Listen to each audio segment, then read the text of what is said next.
كنا عايزين نغير فطلبنا أكل غربي من الجاسباتشيو، ودي عبارة عن شوربة خضار مع صوص كريمة ومكعبات لحمة.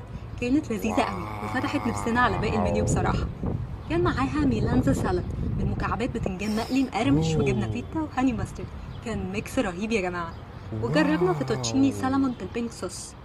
في الساندوتشز جربنا كاسادية سجق اسكندراني متحمصة ومتغرقة جبنة موتزاريلا وتشيدر. ندخل بقى على الاسكالوب الباسكيولا، ستيك مشوي بصوص الباسكيولا، وده صوص خاص بيتعمل عندهم من البسلة والسلامي والمشروم وصوص دي ماجلاس. كان أول مرة ندوق الطبق ده، مش آخر مرة خالص.